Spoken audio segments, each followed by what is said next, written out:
എല്ലാവർക്കും നമസ്കാരം. എൻ്റെ പേര് സെബി പഴയാറ്റിൽ നിന്നാണ്. ഞാൻ പുത്തഞ്ചിറ കിഴക്കുമുറി ഇടവകാംഗമാണ്. ഏകദേശം 30 വർഷത്തോളം ഞാൻ വിദേശത്തൊക്കെ ആയിരുന്നു.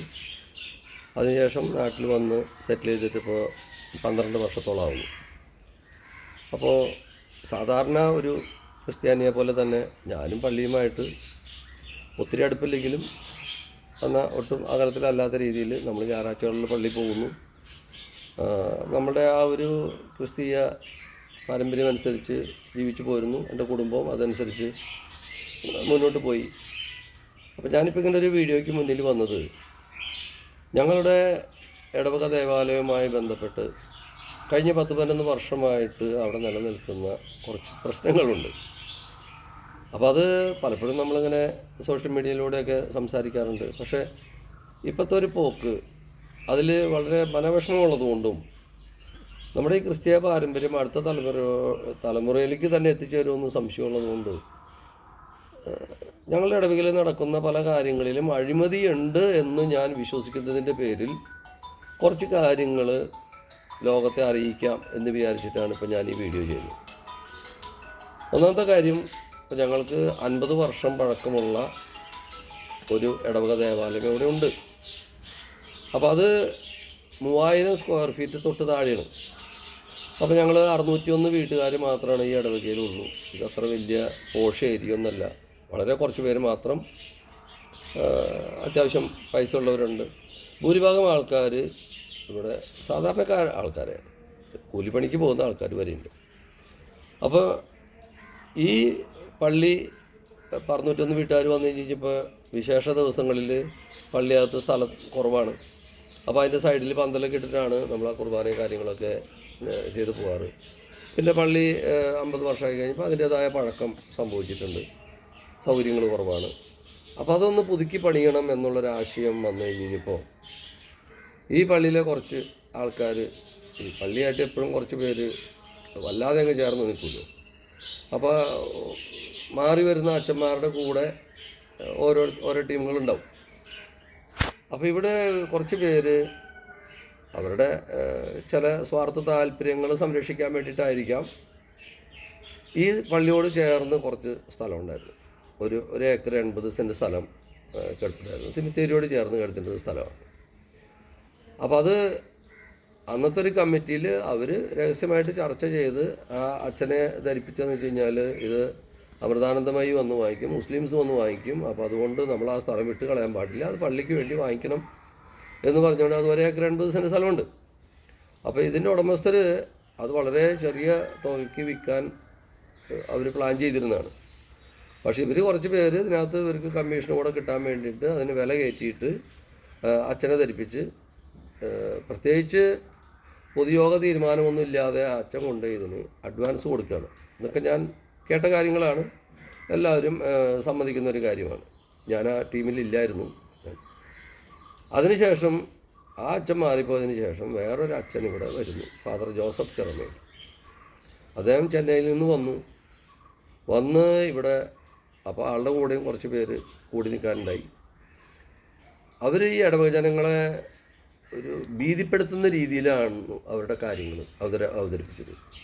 നിലവിൽ പള്ളി നിൽക്കുന്ന സ്ഥലത്ത് ഒരു ദേവാലയം അത് പുതുക്കി പണിതാൽ ശരിയാവില്ല, വേണ്ടത്ര സ്ഥലമില്ല, അതിന് ചുറ്റും ഫയർ എഞ്ചിൻ ഓടാനുള്ള സ്ഥലമില്ല എന്നൊക്കെ പറഞ്ഞ്. അപ്പോൾ ഇടവജനത്തിൻ്റെ അതിന് നിയമം കാര്യങ്ങളൊന്നും അറിഞ്ഞൂടാ. അവരിതെല്ലാം കേട്ട് വിശ്വസിച്ചു. അപ്പോൾ ഇപ്പോൾ പള്ളി നിൽക്കുന്ന സ്ഥലത്ത് പള്ളി പണിയാനുള്ള സാധ്യത അവിടെ കുറഞ്ഞു വന്നു. അപ്പോൾ ഇതിന് ഒരു മറുവശം ഇവർ പറഞ്ഞു വന്നത്, നമുക്ക് ഈ സ്ഥലം വാങ്ങിക്കണമെങ്കിൽ അവിടെ നമുക്ക് പള്ളി പണിയാം എന്ന്. പക്ഷേ ഈ സ്ഥലത്തിൻ്റെ ഒരു പ്രത്യേകത എന്ന് വെച്ചാൽ നിലവിലിപ്പോൾ പള്ളി നിൽക്കുന്ന സ്ഥലത്തുനിന്ന് 18-20 അടി താഴ്ചയിലാണ് ഈ സ്ഥലം കിടക്കുന്നത്. അതും 3 സ്റ്റെപ്പായിട്ടാണ് കിടക്കുന്നത്. അപ്പോൾ ഈ സ്ഥലം മേടിക്കാൻ വേണ്ടിയിട്ട് ഇവർ തീരുമാനം എടുക്കുകയും ഇതനുസരിച്ച് ഇടവകയിൽ പിരിവ് നടത്തിയത് സ്ഥലം വാങ്ങി പള്ളി പണിയാം എന്ന് പറഞ്ഞുകൊണ്ടാണ് ഇടവജനത്തിൻ്റെ നിന്ന് പൈസ പിരിച്ചത്. അപ്പോൾ ഞാൻ നാട്ടിൽ വന്നൊരു സമയമായിരുന്നു. എൻ്റെ അടുത്ത് വന്നു കഴിഞ്ഞപ്പോൾ ഞാനിതിനെക്കുറിച്ച് മനസ്സിലാക്കിയപ്പോൾ ഇങ്ങനെ ഈ കിഴക്കാൻ തൂക്കായിട്ട് കിടക്കുന്ന ഈ ഒരു സ്ഥലം അത് നിസ്സാര വിലയ്ക്കില്ല. 1 ഏക്കർ 80 സെൻറ്റ് സ്ഥലം സെൻറ്റിന് 1,00,000 രൂപ വെച്ച് 1,80,00,000 രൂപയ്ക്കാണ് ഇത് വാങ്ങാൻ തീരുമാനിക്കുന്നത്. ഇത് സാര വിലയല്ല. ഇതിനുള്ള പൈസ ഇടവജനങ്ങൾ വേണം കളക്ട് ചെയ്ത് കൊടുക്കാനായിട്ട്. അപ്പോൾ ഞാൻ പറഞ്ഞു, നിലവിൽ പള്ളി നിൽക്കുന്നിടത്ത് വലിയൊരു പള്ളി പണിയാനുള്ള സ്ഥലം ഇഷ്ടം പോലെയുണ്ട്. അപ്പോൾ പള്ളി പണിയാൻ വേണ്ടിയിട്ട് പുതിയതായിട്ടൊരു സ്ഥലം മേടിക്കുന്നതിനോട് എനിക്ക് അഭിപ്രായമില്ല.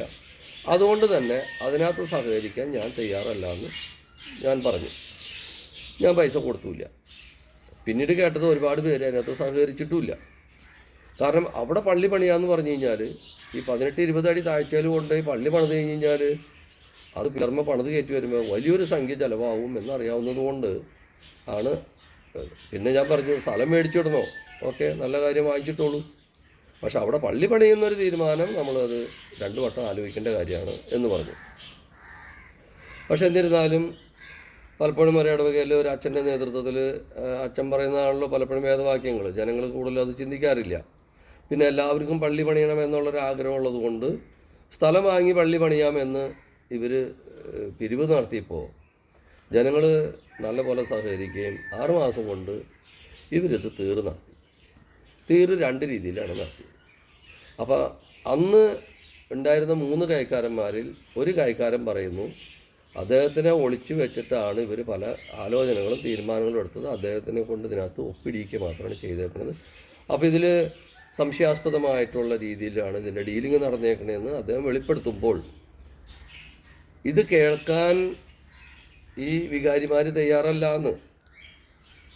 അതെന്തൊരു തമാശയാണ്. ഒരു വികാരി എന്ന് പറഞ്ഞു കഴിഞ്ഞാൽ ജനങ്ങൾക്ക് വേണ്ടി വളരെ നിഷ്പക്ഷമായിട്ട് നിലകൊള്ളേണ്ട ഒരു വ്യക്തിത്വമാണ്. അവർ തന്നെ ഒരു പക്ഷം ചേരാമെന്ന് പറഞ്ഞു കഴിഞ്ഞാൽ അതൊരു ഇടവകയുടെ ഗതികേട് തന്നെയാണ്. അപ്പോൾ 6 മാസം കൊണ്ട് ഈ പള്ളിക്കുള്ള സ്ഥലം തീർ നടത്തുകയും നേരത്തെ പറഞ്ഞ ഈ ഫാദർ ജോർജ് ചെറമേൽ അദ്ദേഹം അപ്പോൾ തന്നെ തിരിച്ച് ചെന്നൈയിലേക്ക് തന്നെ ആൾ പോവുകയും ചെയ്തു. ഒരു പൊതുയോഗം കൂടി ഈ പള്ളിയുടെ കണക്കുകളും കാര്യങ്ങളും എല്ലാം അവതരിപ്പിക്കേണ്ടതല്ലേ. ഇപ്പോൾ 12 വർഷമായിട്ടും അങ്ങനൊരു സംഭവം ഇവിടെ ഉണ്ടായിട്ടില്ല. അപ്പോൾ ജനസംസാരം ഒരുപാടുണ്ട്. അതായത് 90 ലക്ഷം മാത്രമേ ഇവർക്ക് കിട്ടിയിട്ടുള്ളൂ എന്ന് സ്ഥലം കൊടുത്ത ആൾ പറയുന്നു. പലർക്കും ഇവിടെ അതിൻ്റെ പേരിൽ കമ്മീഷൻ കിട്ടിയതും അത് കുറ്റബോധം കൊണ്ട് പൈസ തിരിച്ച് പള്ളിയിൽ ഏൽപ്പിച്ചവരുമുണ്ട്. പിന്നീട് ഞങ്ങൾ ചോദ്യം ചെയ്തപ്പോൾ അവർ പറഞ്ഞു ഞങ്ങളുടെ വേർപ്പിൻ്റെ പൈസയാണ് അതെന്ന് പറയുന്നു. അപ്പോൾ ഒരു പള്ളിക്ക് വേണ്ടി സ്ഥലം വാങ്ങാൻ വിശ്വാസികളുടെ നിന്ന് പണം പിരിച്ചിട്ട് അതിൻ്റെ പേരിൽ കമ്മീഷൻ അടിച്ചെടുക്കുക എന്ന് പറഞ്ഞു കഴിഞ്ഞാൽ അത് ദൈവനീതിക്ക് തിരക്കാത്തൊരു കാര്യമാണ്. അത് ചെയ്യാൻ പാടില്ലാത്തൊരു കാര്യമാണ്. അതിനുശേഷം പിന്നെ കുറ്റബോധമുണ്ടായോ ഇല്ലയോ അതൊന്നല്ല. അത് ചെയ്തപ്പോൾ സുബോധത്തോടു കൂടിയാണല്ലോ ചെയ്തത്. അത് വളരെ മോശമായിപ്പോയി. അപ്പോൾ ഞങ്ങൾക്ക് മനസ്സിലായത്, രൂപതയിൽ നിന്ന് ഒരച്ഛനെ ഇങ്ങോട്ട് വിട്ടു. ആ അച്ഛനൊരു ദൗത്യം ഉണ്ടായിരുന്നു. ആ ദൗത്യം നിറവേറ്റി അച്ഛൻ ഇവിടുന്ന് പോയി. ഇടവ ജനങ്ങളുടെ 1,80,00,000 രൂപ അത് ഭൂമിയിലേക്ക് പോവുകയും ചെയ്തു. ഇഷ്ടപ്പെട്ടു.